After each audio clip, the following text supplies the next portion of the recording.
Dan dia melihat ternyata ada sesajen lengkap dengan dupa dan menyan di pojok tempat kamar mandi, tempat pemotongan kayu si bos Abdi ini. Si Budi ini, bagian dari tubuh si Budi ini tidak mengenai gergaji atau mesin pemotong si kayu itu. Dan ketika si Budi menengok, ternyata yang mendorong tubuhnya adalah si... Assalamualaikum warahmatullahi wabarakatuh. Kembali lagi dengan saya Doni Free di channel Sudut Malam. Apa kabar semuanya? Semoga semuanya diberikan kesehatan, umur yang panjang, dan rezeki yang melimpah. Amin amin ya robbal alamin. Di episode kali ini, saya menerima kiriman cerita oleh salah satu subscriber lagi. Ini bercerita tentang juragan kayu yang menggunakan pesugihan. Tidak usah panjang lebar lagi, kita langsung ke ceritanya.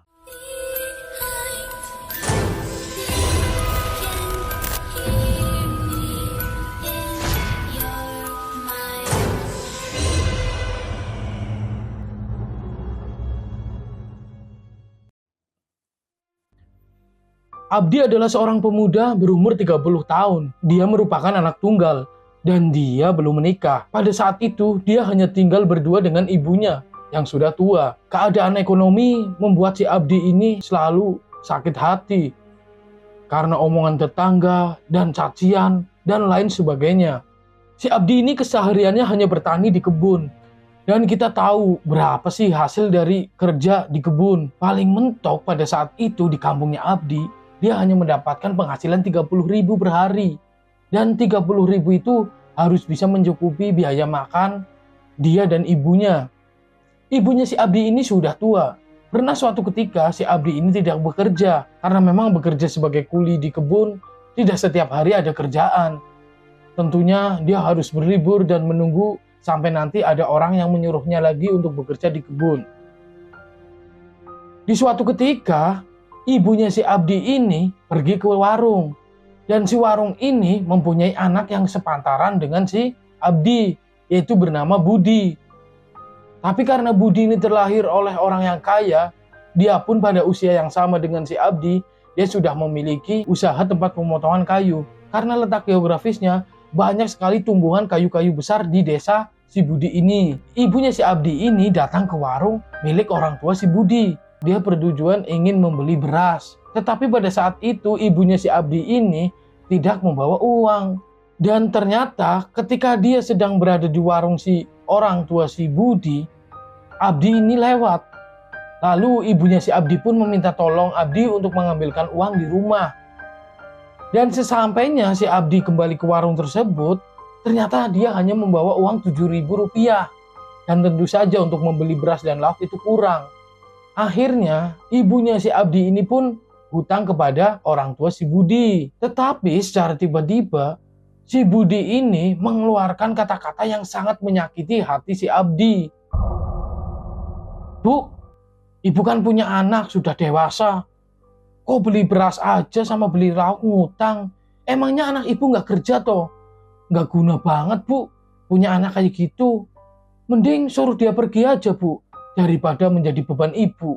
Dan di situ pun ibunya si Abdi pun hanya tersenyum kecil. Dia tidak membalas perkataan si Budi ini. Tetapi dari raut wajah si Abdi, Abdi ini terlihat sangat kecewa dan terpukul. Singkat cerita, ibunya si Abdi dan si Abdi ini pun pulang. Dan ketika mereka berdua masuk ke dalam rumah, si Abdi pun langsung berkata, "Bu, kalau dipikir-pikir, kita kok kayak gini terus ya bu hidupnya. Selalu dihina orang, selalu dikata-katain orang. Aku kasihan sama ibu bu. Sudah sebesar ini pun, aku belum bisa membuat bahagia ibu. Aku belum bisa membahagiakan. Belum bisa bikin bangga ibu, Bu. Maafkan Abdi ya, Bu." Lalu si Abdi ini pun berbicara dan menangis. Lalu ibunya pun memeluk si Abdi.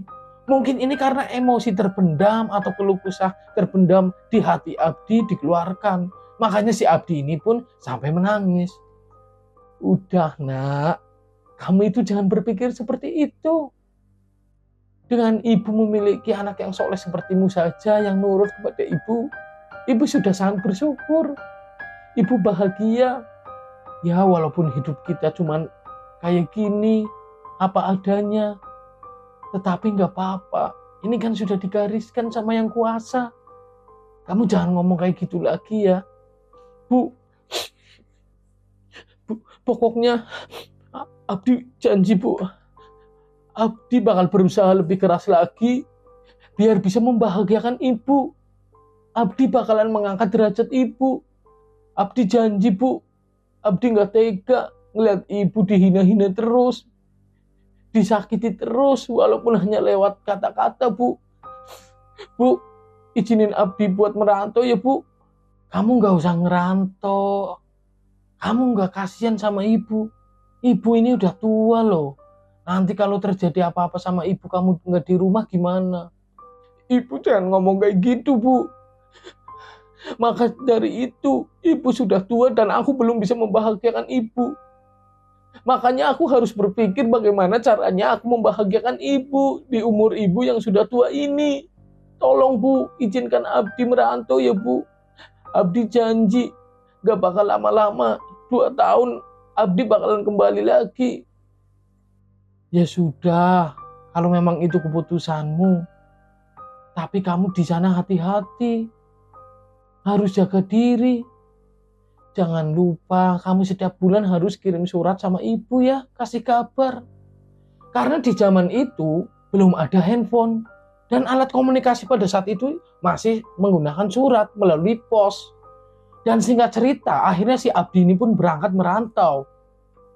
Dia itu merantau ke daerah Jawa Barat. Dan dia dengan sangat terpaksa pun meninggalkan ibu yang sudah tua demi untuk mencari kesuksesan untuk membahagiakan ibunya. Sesampainya dia di tanah perantauan, ternyata apa yang difikirkan di perantauan itu tidak seperti apa yang dia alami pada saat itu. Dia pun di sana masih bingung karena dia kelontang-kelantung, tidak mendapatkan pekerjaan, tidak ada yang dikenal, dan di saat itu si Abdi ini hanya membawa uang sebesar Rp70.000. Mungkin itu hanya cukup untuk biaya makan selama 2 minggu. Tapi si Abdi ini anaknya keras kepala. Dia tidak mau pulang walaupun dia nantinya bakal kehabisan uang, dia tidak bisa makan, dia akan tetap bertahan di situ. Karena dia ingin membuat orang tuanya bangga dengan kesuksesannya. Walaupun di sana sebenarnya si Abdi ini masih kebingungan. Dan dia pun ternyata masih mempunyai dendam dengan si Budi atas perkataannya pada saat kemarin di warung. Dan si Abdi ini pun sudah batin kalau dia bakalan balas dendam sama si Budi. Dengan apa? Dengan kesuksesannya nanti. Singkat cerita, akhirnya si Abdi di sana bekerja. Bekerja dia ikut di pabrik kerupuk. Dan lama-kelamaan dia pun merasa sangat rindu dengan ibunya. Lalu 1 tahun berlalu, akhirnya Abdi memutuskan untuk pulang. Dan ketika dia menuju perjalanan pulang, dia bertemu dengan seorang kakek tua. Dan kakek tua itu pun terlihat sangat lemas. Lalu ditanya oleh si Abdi, "Kakek kok terlihat lemah sekali. Kenapa kek? Kakek belum makan nah." Karena si Abdi ini emang anaknya itu sangat baik. Akhirnya dia pun membelikan makanan untuk kakek dan memberikan minuman untuk kakek tersebut. Setelah itu akhirnya mereka berdua makan bareng. Dan dia pun menjadi akrab. Si Abdi ini pun menceritakan keluh kesahnya pada saat dia di kampung. Dan si kakek pun menceritakan ternyata kakek ini hidup seorang diri. Dia itu sebatang kara. Lalu setelah si Abdi ini menceritakan hidupnya, bagaimana sengsaranya dia dan ibunya di kampung, si kakek ini memberi petunjuk. "Nah, kalau kamu mau, kakek bisa bantuin kamu. Tapi bantuannya ini lewat dunia gaib." Maksudnya kek, dunia gaib gimana kek? Kakek bisa bantuin kamu, tapi dengan cara pesugihan. Itu gimana kek? Jadi gini, pesugihan ini kamu itu harus membuka usaha untuk perantara itu. Nanti usaha kamu itu dijamin bakalan bertumbuh dengan pesat. Singkat cerita, akhirnya si kakek ini pun mengantarkan Abdi ke tempat di mana dia akan melakukan pesugihan. Dan di situ, Abdi pun sudah mempersiapkan segala ubur ape dan sesajennya. Dia pun mulai bersemedi. Dan ketika ia bersemedi, dia didatangi oleh sesosok wajah yang sangat buruk rupa dan dengan anggota tubuh yang tidak lengkap. Ternyata di situ adalah hantu penunggu dari tempat ia bersemedi. Di situ Abdi pun sangat merasakan ketakutan. Si makhluk itu pun berkata, "Kalau kamu mau ikut denganku, maka kamu harus mengikuti apa yang aku katakan. Aku ingin tumbal manusia yang sepertiku." Ternyata dari pesugihan itu, dia itu meminta tumbal manusia yang seperti dia, atau manusia yang bagian-bagian tubuhnya itu tidak lengkap untuk ditumbalkan. Dan akhirnya di situ tersepakati pesugihan tersebut. Lalu si Abdi pun pulang dengan sangat bangganya, dengan sangat yakinnya bahwa dia akan sukses di kampungnya sendiri. Dan dia pun berpamitan kepada kakek tua itu. "Kek, terima kasih ya kek, aku mau pulang dulu. Oh ya kek, ini ada sedikit rezeki buat kakek, dipakai buat makan ya kek." Dan si Abdi ini memberikan uang kepada si kakek, mungkin bentuk tanda terima kasih dari si Abdi tersebut. Dan tibanya sampai di rumah, si Abdi ini memeluk ibunya. Mungkin karena dia merasakan rindu yang teramat berat. Sudah 1 tahun dia tidak bertemu ibunya. "Bu, alhamdulillah aku tidak sampai merantau 2 tahun. Tapi baru 1 tahun aku diberikan kesuksesan. Alhamdulillah ya Bu. Alhamdulillah, doa ibu selalu menyertai kamu. Ayo sekarang masuk." Dan di sini si Abdi ini tidak bercerita dengan ibunya tentang apa yang sudah dilakukannya, yaitu bekerja sama dengan pesugihan atau dengan dunia gaib itu. Dan pada keesokan harinya, si Abdi pun ini membeli sebuah tempat potongan kayu. Dia membeli dengan uang hasil dari pesugihan tersebut. Dan ternyata benar mengenai dunia itu seperti roda yang berputar. Si Budi ini yang dulunya menghina si Abdi ternyata sekarang menjadi miskin. Dia itu mempunyai usaha karena dia dituntun dan diwarisi oleh kedua orang tuanya. Setelah kedua orang tuanya meninggal, si Budi ini tidak bisa memanage usahanya ini, akhirnya pun bangkrut.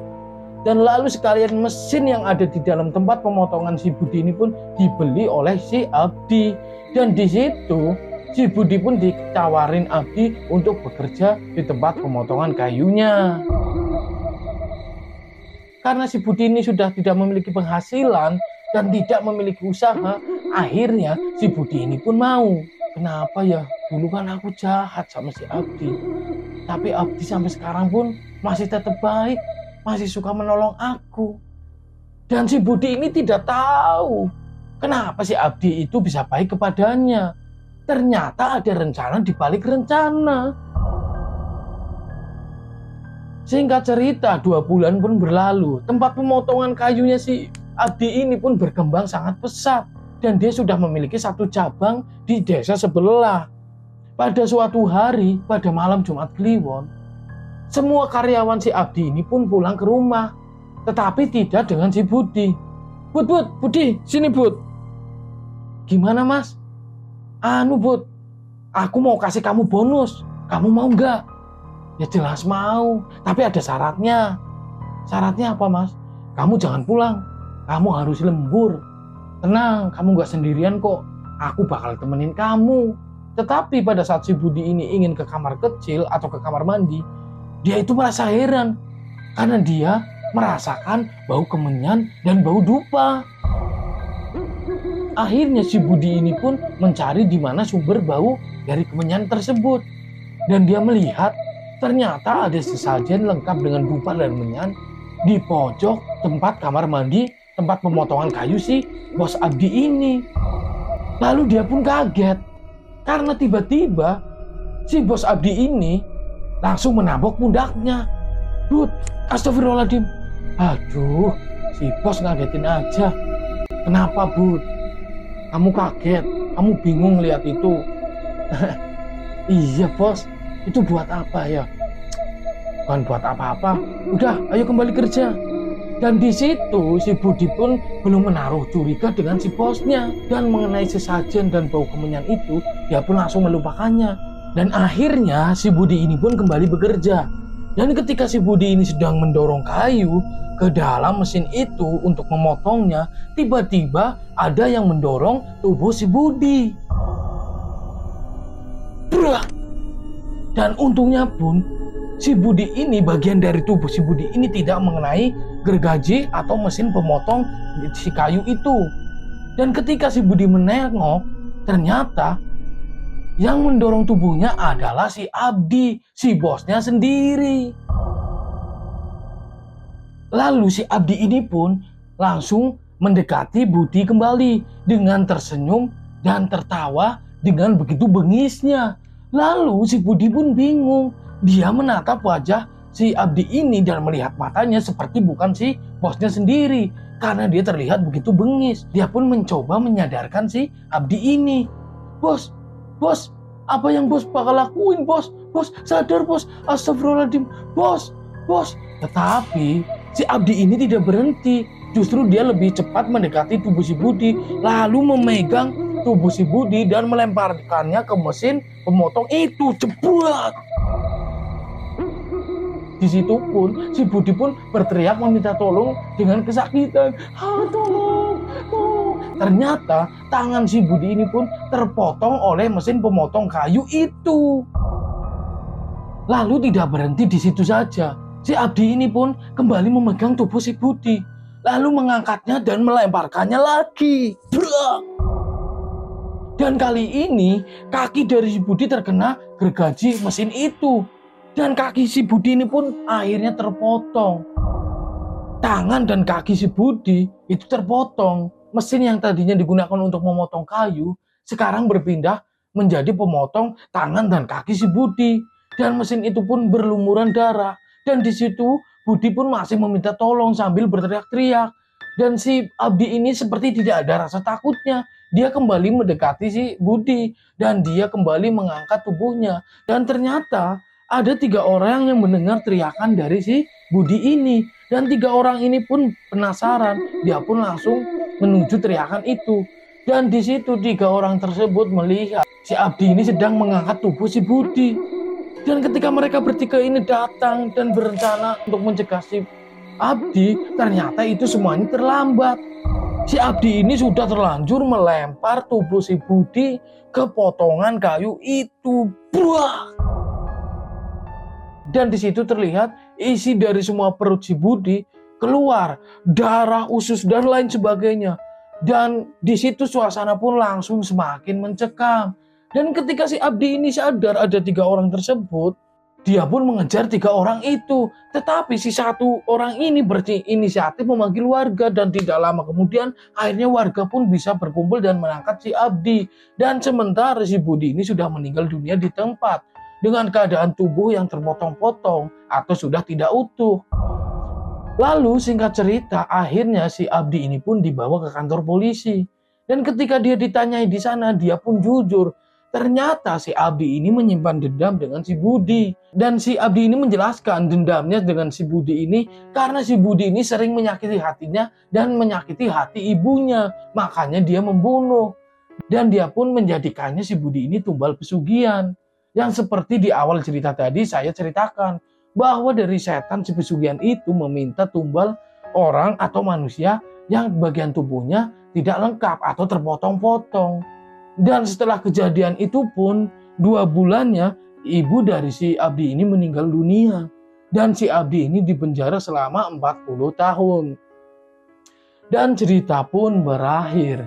Dan lewat kisah ini kita harus bisa belajar bahwa setiap perkataan atau ucapan kita itu harus benar-benar dijaga dan kita pikirkan. Jangan sampai perkataan atau ucapan kita itu menyakiti hati orang lain. Dan terima kasih buat kalian semua yang sudah menonton video ini sampai selesai. Jangan lupa di subscribe dan nyalakan lonceng notifikasinya juga. Dan bagi kalian yang mempunyai cerita mistis mengenai pesugihan, tumbal dan lain sebagainya, dan ingin diceritakan ulang, bisa kirimkan cerita kalian ke email di samping saya ini, sudutmalam1@gmail.com. Dan terima kasih, sampai jumpa di video berikutnya. Wassalamualaikum warahmatullahi wabarakatuh.